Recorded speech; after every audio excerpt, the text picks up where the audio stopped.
En we zijn weer live, tenminste, zoals altijd, dat hoop ik. So, hey, we're live again, at least that's what I hope. So I'm sure that Mick will leave a comment somewhere in the Facebook chat, or what is it, the YouTube chat, to see if the sound is good. Mick, is everything all right? Can you hear me?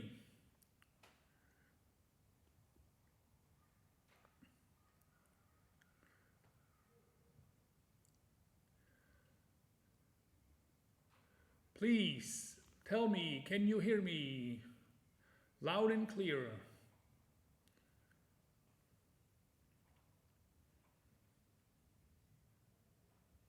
No response.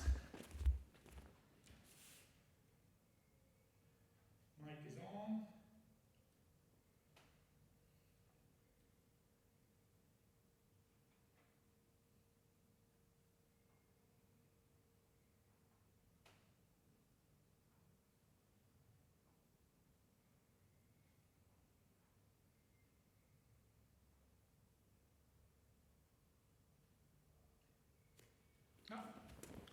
Okay, everything should be fine now. Well, it's still all technical and stuff, and we're trying to make the best out of it. It's we've got limited means, so I hope everything is going fine. I see some people are saying hi, Tom. Tom is there as well.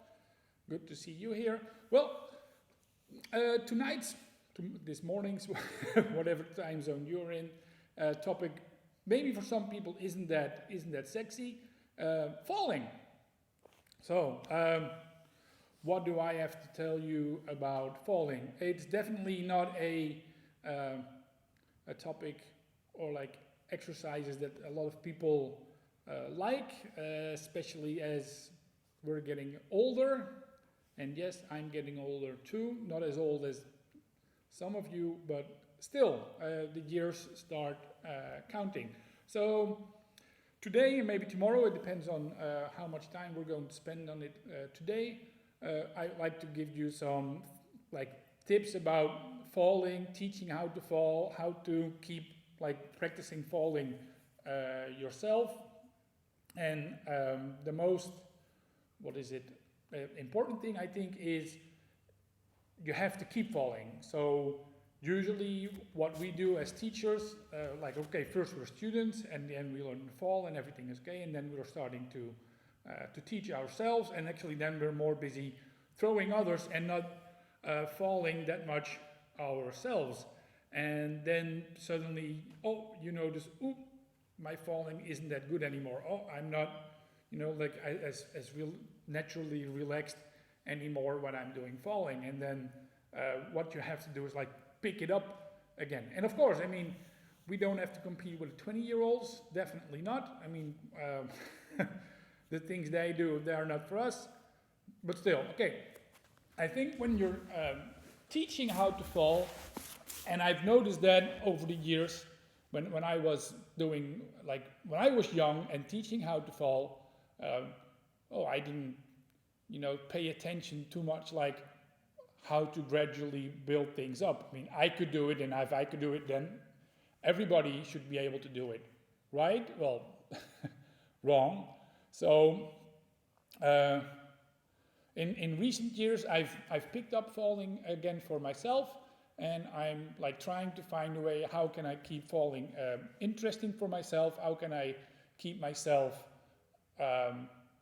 keep my skill level at least to a point where I'm happy with it. So that's what I'm going to do today. Okay, so tip number 1, stay close to the ground. Yeah, so when you're warming up for falling, or when you're starting to fall, just recently I've started just taking this position. If you just roll back and come up again,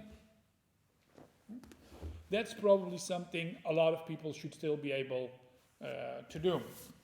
Of course, falling is about self-defense. You're protecting your own body from the impact it makes when you're falling. And the most important body part we're trying to protect is our head. So when I'm sitting like this, first what I do, tuck in my chin, roll back, get back, and get up again. And so making myself round, and then as natural as possible. So I don't do this, like 1, 2, 3, 4. Yeah, these are more like ab exercises.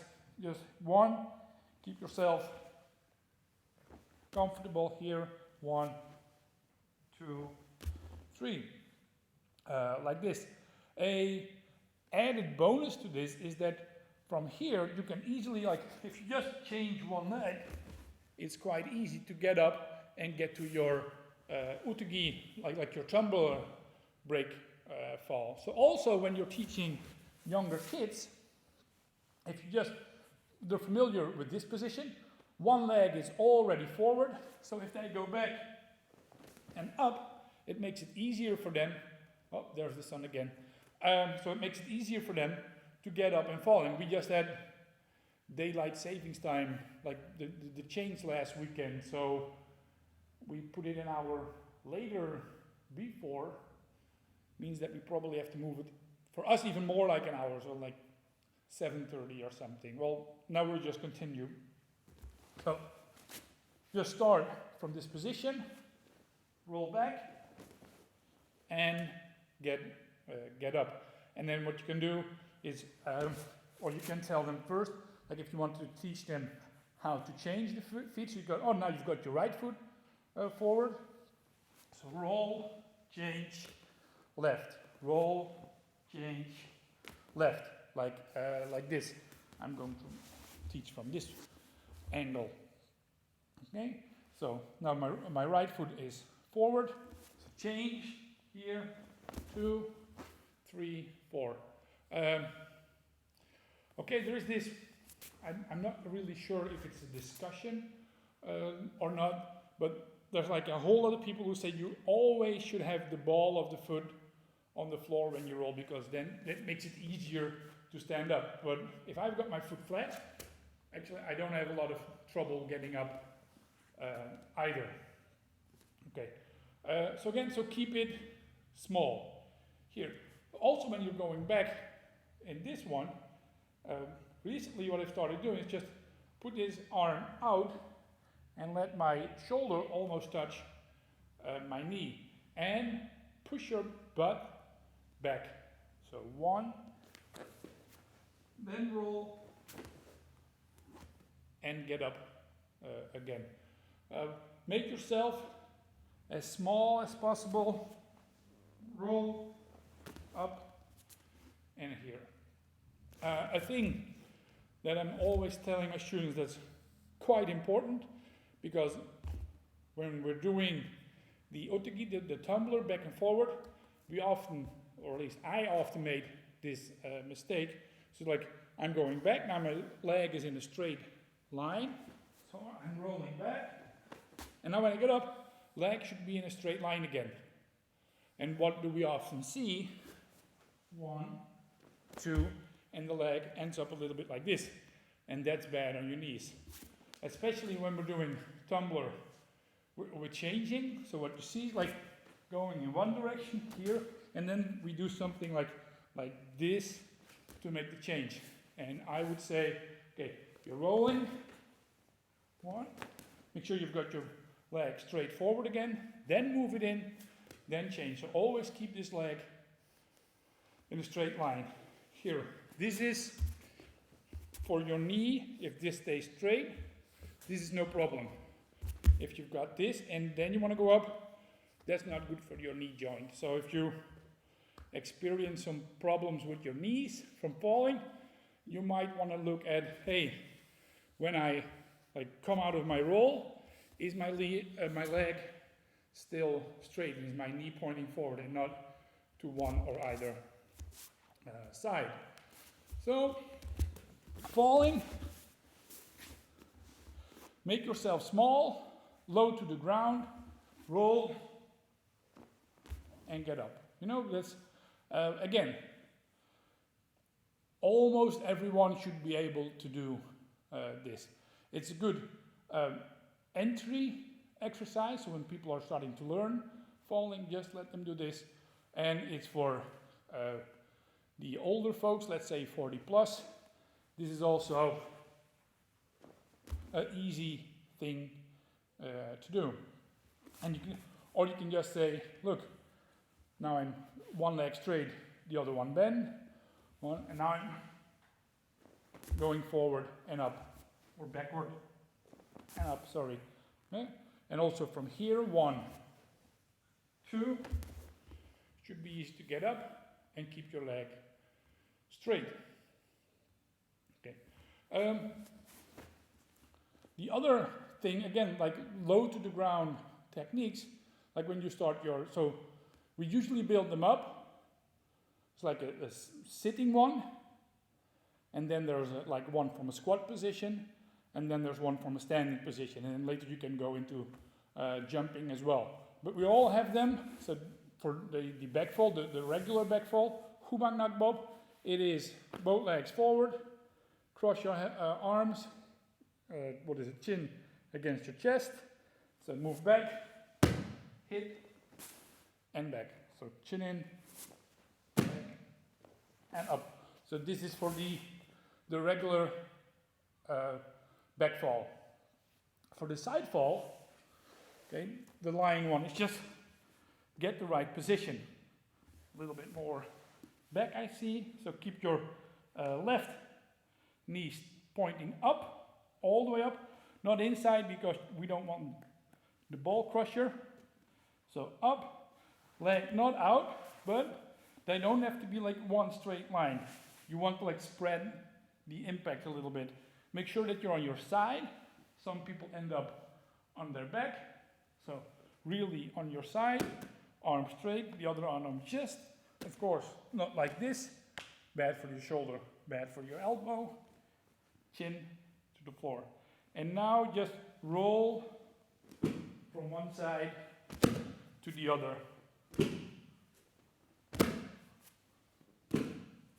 So first what students should learn is what is the good end position of my side fall. Well, is this one a little bit spread? Like I said, you want to spread the impact on the floor a little bit. Like if something like this, it's like a small surface. So there's a lot of force, so it hurts a lot. And something like this, I can take it. I mean, if you don't believe me, try to hit as hard as possible just with your finger, then hit with your whole hand. And I'm sure you'll notice that hitting with your whole hand, you can, do it a lot harder before it actually starts to hurt. Okay. Then the front fall. Okay. There's not a lying one. There's not one where you can just lie down and then do it. But I think we can often, like younger students, if you just start like this, just get used to having, again, like right position of your arms. Make here like a square, like a diamond. Here, just forward and to the side. Okay. Then later they can choose. Oh, not here. A little bit further. A little bit further. Okay. Look to the side, of course. Don't want to hit your head forward. And slowly you can go up and then hit. I think it's good to, of course, you have to challenge your students, but you always should give them the possibility to go back one step. So if they're not comfortable with step number 2, or you can always go back to step number 1. People who can do step number 1, they're probably in the hospital. So everybody should be able to do step 1 without a problem. So, and like I said, it's easy to build this technique up. Oh, I'm afraid to fall, just go forward. But I'm getting over my anxiety for falling, then make it a little bit bigger. Okay, for rolling, there's several ways to build it up. With the kids, we usually start from a squat here, so squat position.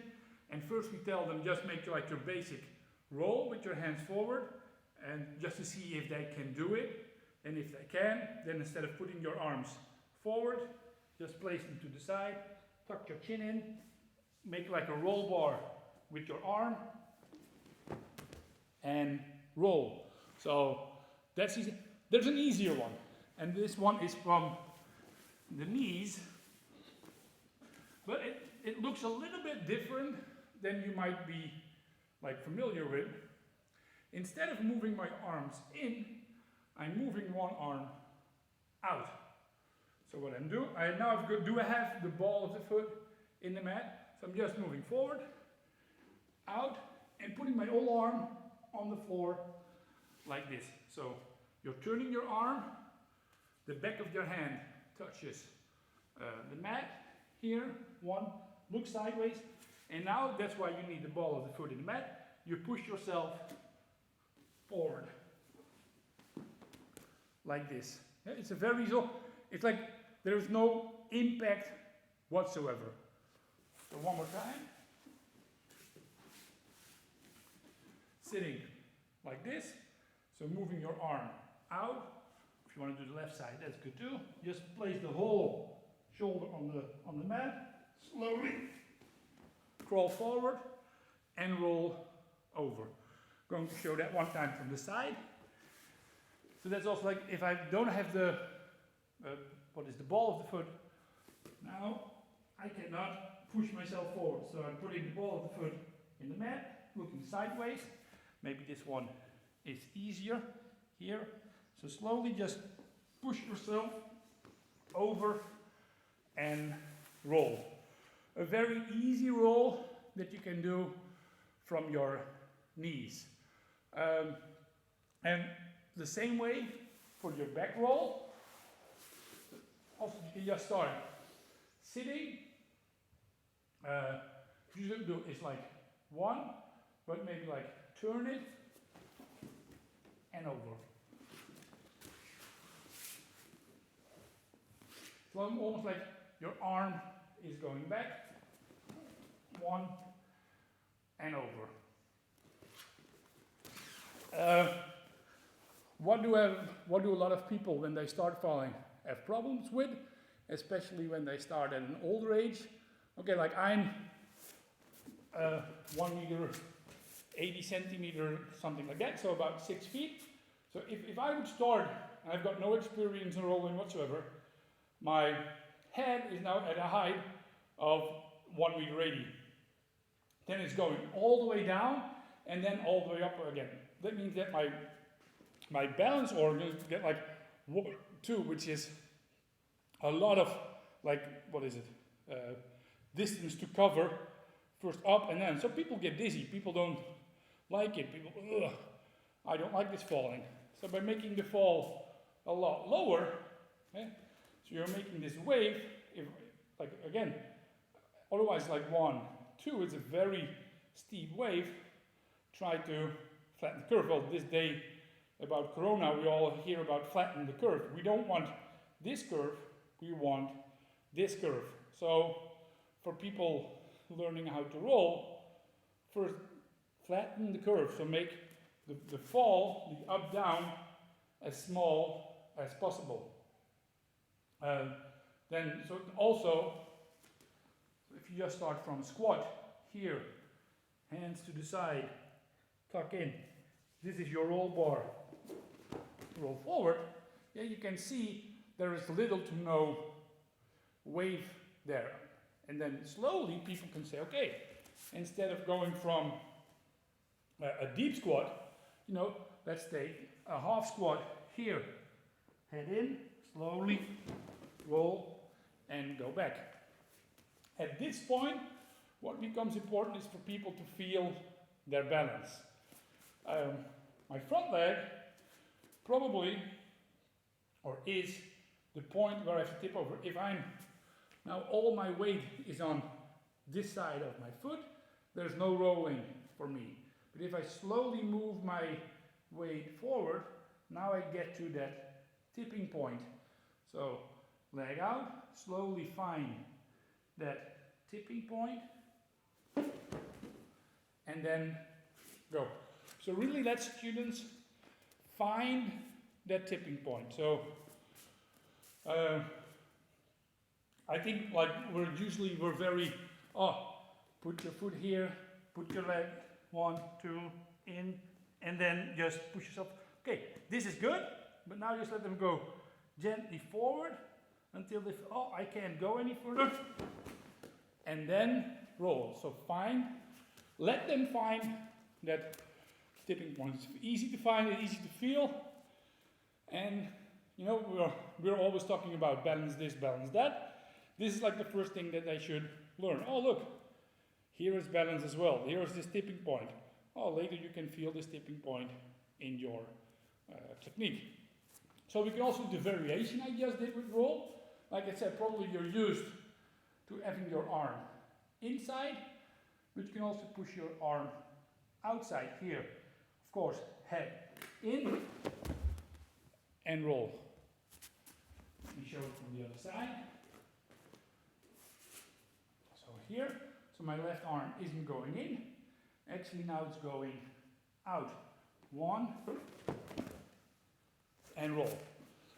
If you've never done this one, I would say give it a try. It's definitely worth it. Okay, so we've been doing rolling, back fall, side fall, front fall, rolling from a very low position. So I would say probably like all the students when they come in, okay, first thing they learn falling, get them familiar with the back fall, teach them a front roll, maybe from a squat. We used to have our curriculum where it's, for yellow belt you have to know this, for green belt you have to know this. We still have it like that in our curriculum, but we don't, like when you test, we will never say for red belt test you have to jump over 3 persons. No, there's never something mandatory like this. People should do falling at the skill level is that they are comfortable with it, they feel comfortable with it. And because it's all about protecting your own body and like bringing arm to your body by bad falling, or actually putting your body into danger. Like if I'm not comfortable with jumping over 3 persons, but my teacher tells me that I have to do it, then I'm not. The teacher doesn't teach his student good self-defense, because he doesn't teach the student to actually take care of his body, to listen to his body. Again, of course, you have to challenge. You've got those students who will even say, "Oh, now this, I've got something in my back, and I don't know, I get tired or something." Again, any reasonably healthy person can do this. And I also think, for at least in our school, for black belt level, we say, look, all the basic falls at the basic level, healthy person should be, and that's all we ask. All the rest is extra. So if you can do a normal back fall, side fall, front fall, and then a tumbler and a roll backward and a roll forward, that's enough. All the other things, jumping far, jumping high, with flip falls and those kind of things, they are all extra. And of course, I will push my 16-year-old students, come on, make it, do it, when I know that they are ready for it and that they are healthy, that they don't have any shoulder problems, don't have any neck problems, things like that. So at the first level, it's all sitting down, close to the ground, get comfortable. This pretty much is. Slowly get this wave going up and down a little bit. Okay. The next step, so that's usually from a squat. Most are from a squat. So with the back fall, it's a squat. First, tuck in your chin. Legs, arms to your chest, crossed. Okay, here as well. Don't just this, at least not in the beginning. First, when you're here, just try to sink your butt down and then fall. So what do I mean by that? When I'm here, first, because again, I just have to feel the balance point. So I'm just going on my heels, butt low, and I'm falling.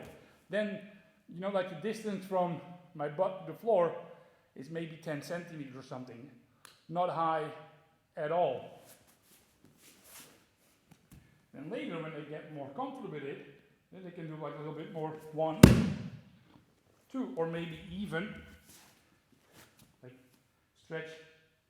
stretch out a bit, just to slowly get them to go a little bit higher. But again, at the skill level where they are comfortable with the technique. Side fall, there is a number 2 position, so where you can do it from a squat, but you need to have like very good balance for this one. So it's a lot of students, they find like the number 3 one easier than the number 2 one. But squat, leg out, and just lie down. Again, always check the position. Left knee pointing up, right leg straight. Use the whole arm. What is it? Don't fall like this. And that's something you really have to watch out for, because a lot of students, beginner students of course it is, like, oh, 1, and I do something like this. And that's very dangerous. You know, like easy to break your like collarbone, hurt your elbow, shoulder, stuff like that. So again, if they cannot do this, just back to this position here. What you can do instead of letting them like in the first position roll is to say, okay, look, if you're here, just lift up and down, like they are like 1. Lifting up your legs. So from here, lift up, fall to the other side. Lift up, fall to the other side. So that slowly gets them adjusted to like falling a little bit harder, and then they can go on to the squat position or straight to the number 3 standing position. Front fall. Actually, there's two front falls. The first front fall, Nakbeop in Korean, if you're interested in those kind of things, is leave your feet where they are and just like straight out and then fall. That's number 1. The second one is, okay, jump your feet back and then fall. So those are 2 different kind of front falls that a lot of students, like, they have to learn both. The first one, it's easy for students, like if they're comfortable with it, instead of going like straight forward, so I can go straight forward. 1. Yeah, that's like almost no impact, but I can slowly make this angle more steep.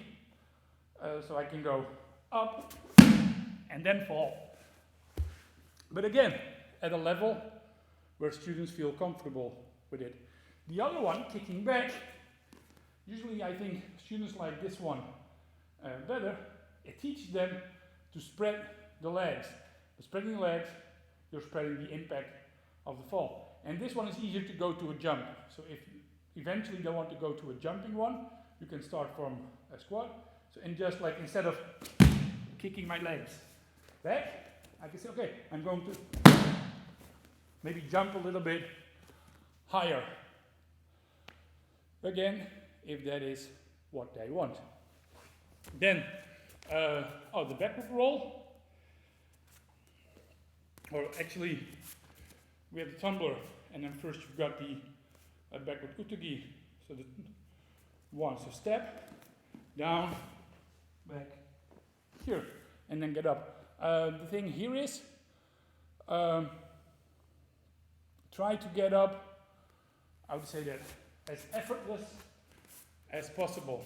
So, not 1, 2, 3, 4, and now I have to use my arms to get up. Please don't. But 1, 2, so back, forward, and then like propel yourself forward. Again, over the tipping point is easier to get up this way. Of course, mind the knee, it has to point forward. So 1, 2, this definitely wrong, but 1, 2, here. Knee in a straight line, and then get up. always this knee in a straight line. From, okay, the backward roll from a sitting position is difficult for a lot of people because it's very difficult to generate enough speed, but from a kneeling position, it should be no problem. Here, okay. Stick your butt back. That's what I'm telling my students. So, butt back. You're not leaning backward like this. No, actually bending forward. Here, push your butt back. And then the standard way we're doing is one arm to the side, the other hand over the shoulder. One, roll, and get up. Or you can do the other one that I was just showing. So instead of like bringing the arm to the side, then we just bring the arm to the back. So you go like one arm to the back and then over. Another thing, I didn't mention it with a forward roll yet, but probably 99% of all people, they've got a favorite shoulder. Mine is left, although I'm a righty. Most people's favorite shoulder is the right. So I would say first get them comfortable just rolling over their favorite shoulder. Then eventually, oh, now your roll is good. Try the other one as well. The favorite shoulder will always stay. I've been doing Hapkido for, I don't know, like 30 plus years now. Still my left shoulder is my favorite shoulder. Can I do it over right? Sure, no problem. If you ask me to do a far jump, please don't. Yeah, I will pick my favorite shoulder automatically. And it's near to impossible for me to do like a far jump. Maybe with 3 or 4 people should be okay. But any further, I will always use my left shoulder. So, also when rolling back, a lot of people that will prefer the right arm. Okay, as a basic rule of thumb, when you're rolling, the leg that's forward is the shoulder you're using. So now I'm sitting with my right foot forward. It means I'm going to roll over my right shoulder. If I've got my, let me get back a little bit. If I've got my left foot forward, I'm going to roll forward. This one is possible. It's more like an advanced technique. This is left shoulder. So always tell your students, look, the leg that's forward, that's the shoulder you're going to use. Right leg forward, right roll. Also with back rolling, my right foot is forward. It means I'm going over my right shoulder. This is my left foot forward. It means I'm going over my left shoulder. So from a side position, like the basic one, standard one, we always just like arm to the side, other hand over, butt back, and then roll here. And the other one is leg over, so 1, 2. And then actually you roll back and forth. They are the same motion, but in reverse. And there comes a point that I have difficulty with, especially when like still like in a sitting position and I can't make a lot of speed, but something that I think it has something to do with my weight as well. Here, and now what I do, because I'm small here, the first thing from this leg that touches the floor is my knee. And that's not good. Look, when I'm rolling forward here, my knee stays pretty much off the floor. But when I'm rolling back, it's like I want to make myself small, because the smaller I am, the more I turn into a ball, the easier it becomes to roll. But when I'm going back, I have to like stick my leg out and then push myself already up, or probably bring my butt back a lot more. That's why I was mentioning my weight. If my weight is too much here, and now I'm going back, so my weight is still on this side of the knee, and it should be on this side of the knee. So, is it the speed problem? Is it the weight problem? Is it the combination of those? I don't know. You tell me.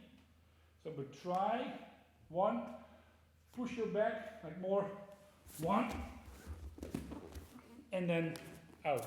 So push your core over your knee, and then you can stand up without your knee touching the floor. Okay. Forward roll. Again, you can make it as small as you want.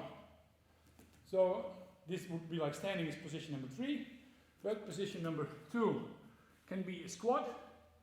Like I said, usually when we start people out, it's 2 feet forward, but you can say, look, take 1 leg forward, get low, and in, up, and over. So starting with small rolls close to the floor makes it easier to learn the roll and to get comfortable with like flipping upside down and up again. So one more time. People can say, look, I'm going down, down, down, down, down, making myself small, making myself round. A ball rolls a lot better than a cube. 1, 2, and roll over.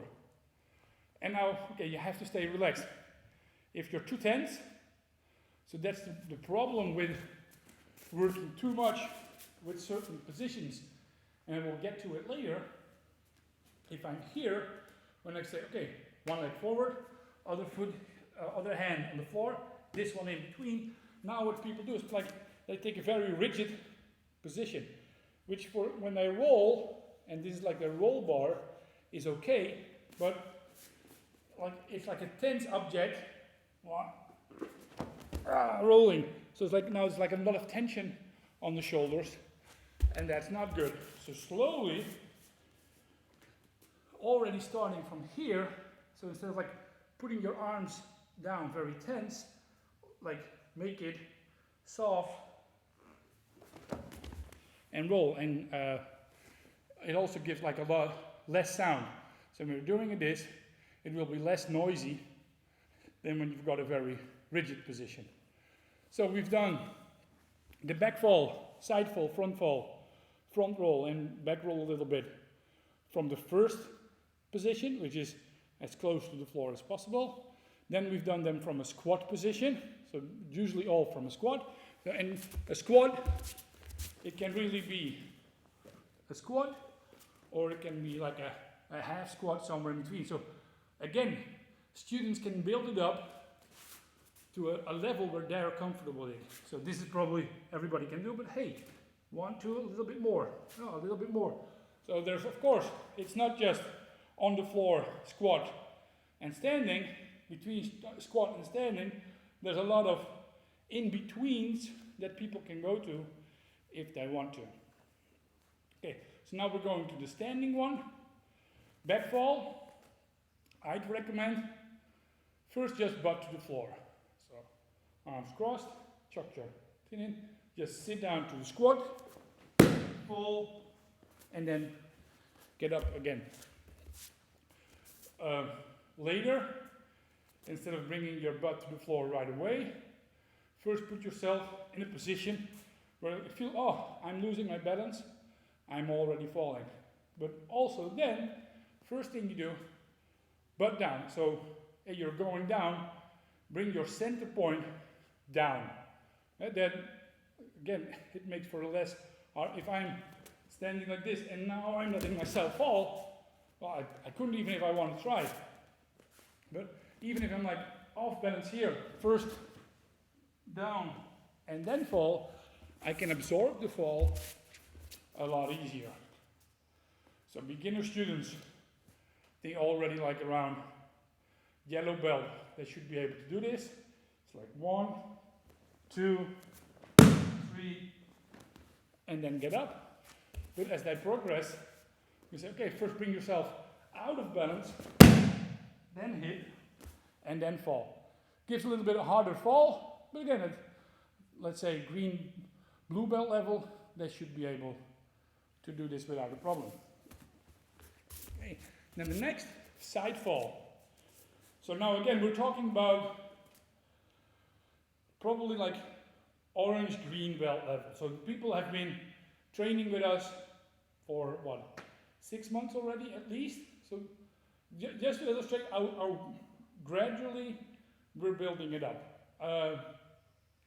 Saying that, sometimes you got talents, you know, and they will be able, like they come to the first class and they can do a jumping back fall, okay, which is good. Like if they can do a perfect jumping back fall, sure, no problem.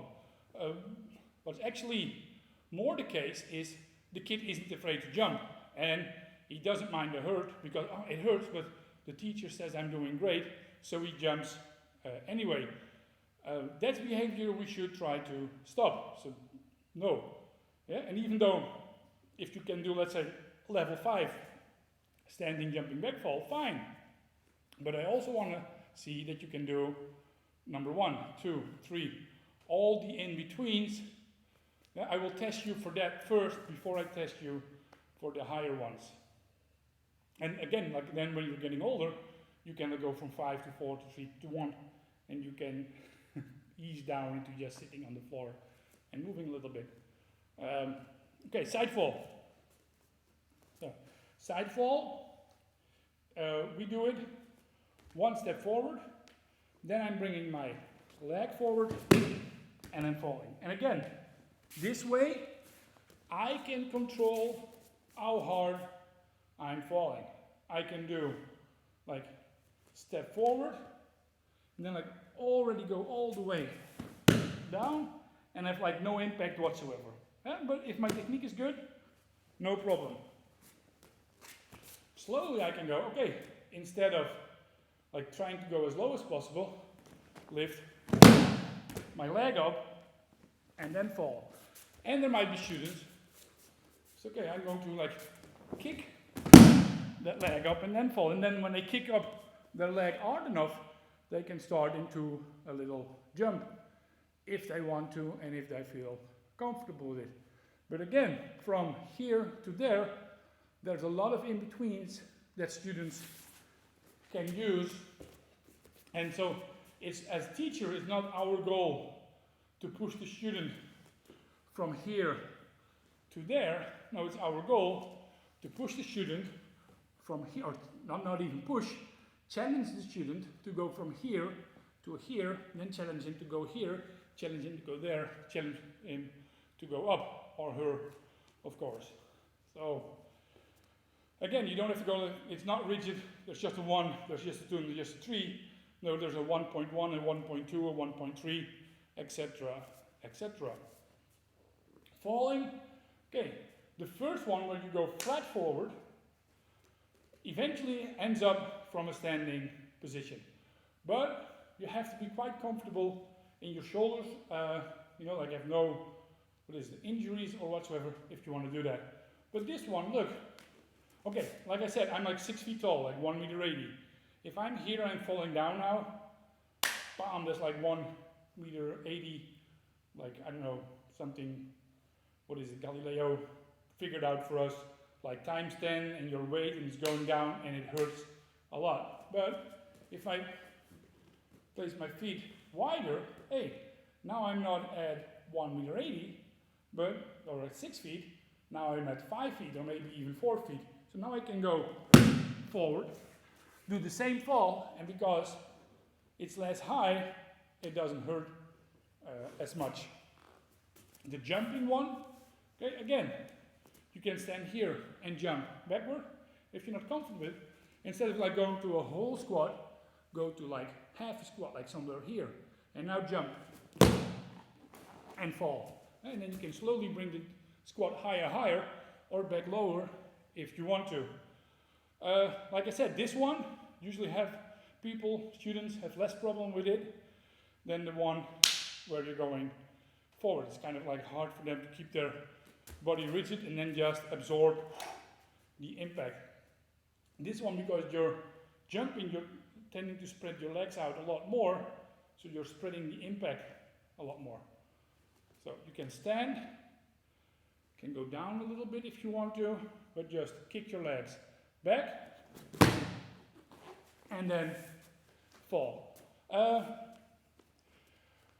I would say, like around green belt, usually people will be able to do this. So just like in our school, if they've been practicing for a year and a half, some students can do it like within a few weeks, but it's very strange if someone walks in, let's say who isn't 30 plus, 40 plus, and he can do standing back fall or front fall after a year and a half, which is different, of course, if you get older students. Look, if you've got a student coming in who's like already 50 plus and he's looking for a way to get into shape, then you will want to take this falling very, very slowly with him, like very, very great. Don't force him into anything. Even keep the challenging to an absolute minimum.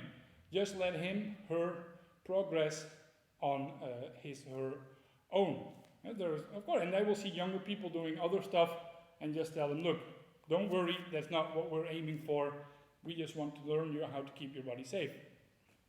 Talking about like getting fitted into shape, Master Kobek Young once told me that it was his teacher, Myung Janam Kuksunim, who said, actually falling is like the best thing we teach for people who want to stay fit. Yeah, like falling, like even now, I haven't been teaching for what, 40 minutes or something, and I broke a little sweat. So falling is very good to stay in shape, but you have to do it safe. The other thing, I think falling is probably the most practical skill that we teach. You know, if you're like a good citizen who doesn't like get himself into trouble easily, you know, like you don't go to the wrong places, you live in a safe neighborhood, stuff like that. Probably most of the other things, hitting, striking, stuff like that, joint locks, you will never need them. Like in the past, 25 plus years, I've never been into a fight. So I've never had the necessity to actually do anything self-defense wise. But I've tripped over, I mean, stuff like that. So, hey, the most practical way I ever, protected my body was by using my falling techniques and not by using my hitting techniques or kicking or throwing or whatsoever. So, probably the most practical skill that we teach, falling. So, tell your students this. Look, it's, of course, all the high kicks and stuff like that, it's a lot of fun, and all the techniques are very interesting, but from a practical point of view, this is the most practical day-to-day thing that you're going to learn. And when you learn it now, at an old age, you're going to benefit from it. Yeah, we've got these courses, is where they teach older people, 60, 70 plus, oh, here's a falling course. And I'm sorry, but at that age, teaching a falling course, probably not, doesn't make a lot of sense. They will benefit from it very, very little. But if you've learned how to fall at a young age, it becomes something that you take with you. I mean, I've had students who maybe they started Hapkido when they were 8 or 9, and then when they were 16, they left, and they, it was boring or something, but they learned how to fall. And then later you figure out, hey, actually this falling skill, it stayed with him. And we've got the students, 16 years old, boring, they're 20, they're coming back, and their falling skills usually take 1, 2, 3 classes, and they're back. They're back at a level where they can have a decent fall. So it's a very practical skill. It's a skill that I think everybody should have. I think they should have a falling course in all elementary schools all around the world. But nobody asks my opinion. Okay, so roll. Like I said, 2 ways. The arm inside one, the arm outside one. And I think you can already guess, I don't have to start from a standing position right away. I can go to half a squat here, put my hand on the floor, slowly weight forward, and roll. Again, finding this tipping point is important. Eventually, after a few years of falling, where people, like I said, I'm not a big fan of this rigid position, although it is something students should start with, this one. But eventually you have to let go of this form, you have to let go of this rigid position. So I think that's also something that is not just in falling, but a lot of techniques that we do, we learn a certain form, but eventually you have to let go of form. You have to make it your own form. Things like this. So rolling, if you stand here, again, if I do this, already my shoulders are tense, already my roll is back. So from here, slowly move your weight forward to your front foot, and now from the waist, just hang down here, like this, and just your arms forward. Again, this is not something you teach beginners. They should have a good, like, basic roll. They should know how to keep their arms, but then here, from the waist, just go down and roll. Trying to stay as relaxed as possible. So, don't give yourself like a form. Let go of the form. From your waist, just go down. And look, my left leg goes up a little bit, and I'm rolling forward. And I'm trying to stay as relaxed as possible. Of course, there has to be some form, but no rigid form.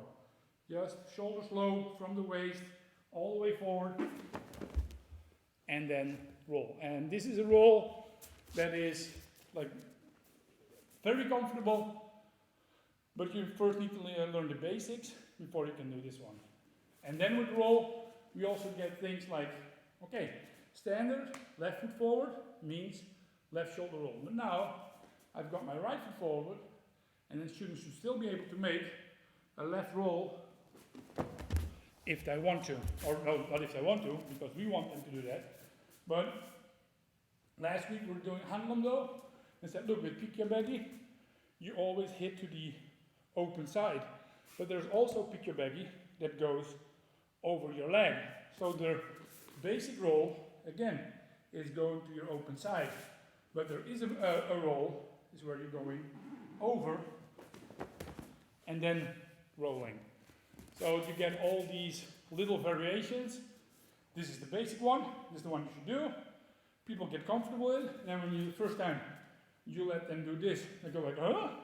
That feels unnatural. Good. If that feels unnatural, it means the other one feels natural. So that's good.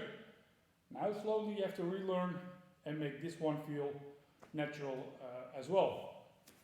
We often do this one from a circle as well, because it's the, like, when you get hit by number 2, 1, 2, and now I get hit, it's my right foot forward, but it's my left arm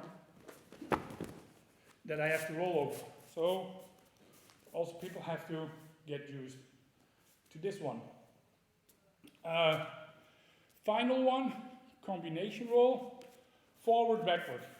And here I would say first learn forward, backward is where I'm rolling forward, up, and now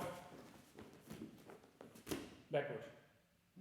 And once they're good with that, and they're like are good with their tumbler, their utuki, change, then you could say, okay, roll forward, leg straight, not in like this, change, change, leg straight, and back and roll. So this is, then you get combination falls like this. You can do the circle, one forward roll, and it's kind of like a combination of the side fall and the forward roll. So that's the roll where you roll or fall and then you hit the floor. And again, usually students, at least in our school, they start learning the softer one. So we teach them, hey, look, you're going down, and now you have to bend your rear leg for you if you want to get up. But then with this one, they have to keep the rear leg straight. So now when I'm rolling, keep this one straight and end up in the same position as my side fall. I know there's also schools who do it the other way around. They will first teach their students this one, and then they will progress to the softer one. We're starting with the softer one, and then like this one, and this one would be a build up to the flip fall as well. So one more time. First I have to learn it with lying down and staying still, because we want to see if their position is good? Is the leg pointing up? Is this leg straight? Is the arm straight? Is the chin tucked in? Is the other hand on your chest? Once you know they're good at that, they can try to get up. 1, 2, 3, and then you get up. And then usually I've got my leg like this, which seems strange when I was just talking about, look, you have to keep your leg in a straight line. But actually this leg is absorbing some of the impact. It's this leg here that has to stay straight and don't fall to the in or the out side. Okay, this is like a little bit like my explanation about falling and how I think you can teach it if you want to. So start slowly, low, at a level that people are comfortable with, even when they're kids, even when they're agile, just start on the floor, yeah? Get that spine a little bit more flexible, yeah? Make sure that they can roll left, right from the floor, and then you can progress to the higher positions. As we grow older, falling loses a little bit of its sexiness. It's where you're 17, 18, oh look what I can do, and now I'm 40, 46 actually, and then it becomes difficult to do some of these things. Also because, like I said, you're teaching, you're the one who's throwing all the time, and you don't get thrown that much anymore. So that's another thing I would want to suggest. Even if you're a teacher, find this one student that you're like comfortable with and get thrown. Yeah, let yourself be thrown, because when somebody takes you in a hip throw and you're not comfortable anymore, you kind of like become rigid. I don't want to fall. And that's because on one side we're always doing, look, balance, rooting, stay down, stuff like this. So we're actually teaching ourselves to not fall, to stay in balance all the time. But being able to relax and actually just take that fall is good too. And that's why we've got Cheeky Bob. And one thing that we sometimes did with Master Co is we would do the Cheeky Bob and then with falling. So if I start with the first Cheeky Bob, if I just do it without falling, of course it would be like 1, 2, 3, 4, 5, and here just like almost lose my balance, and then losing the balance is usually exemplified by just like one foot. It's like on the ball of the foot here. But what you can do is do the same Cheeky Bob, like 1, 2, 3, 4, and now here. So from your waist down, roll, and then you end up here. Left hand forward, 1, 2, 3, 4. Elbow down, shoulder low, from the waist, and go. And the same, let me show you one more. Cheeky Bob for number 2 will be like 1, 2, 3, hit. So now I'm going 45 degrees to the back again. So 1, 2, 3, from the waist down. So bend down. So that's movie number 3. We would have one for number 3 and 4 and 5, etc. For younger students who usually think this is very boring, adding the fall can make it more interesting. For us older folk, adding the fall can be a way to like keep practicing our fall. And like I said, we're usually about how to stay in balance, how to stay low, how to stay rooted, how to not lose my balance. But that would just be like or in. And we have to do the yang side as well. So also lose your balance. Get your organ here, like inside your head. There's like this balance organ that measures, am I in or out of balance? To get used to being out of balance as well. That's it for today. I hope you enjoyed it. It's my second week doing these classes. I like them. Last week was hankumdo. This week I will just go through several subjects that I think are interesting, and it will be more about my suggestion on how to teach these things. I would love to get your feedback. You know, how do you teach your falling? How do you go from white to black level and teach your students how to fall properly? Do you have any? Oh.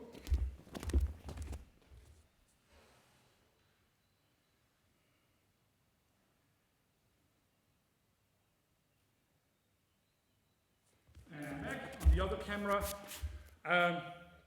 So like I said, this week I'll go through certain subjects that I think are interesting, that I really like. Falling today is like the first one. I would love to get your feedback. You know, how do you handle it? How do you teach your students falling? How do you teach certain techniques from A to B to C and like progress the skill level? Please let me know in the comments, in the chat, in the WhatsApp, Facebook, whatever. Love to hear from you. Like feedback is good. You know, like that keeps me even more motivated to do these things. So please, I love to hear from you as well and share what you know. I will share my techniques and then please share yours back. That's it for today. See you tomorrow. Have a good one.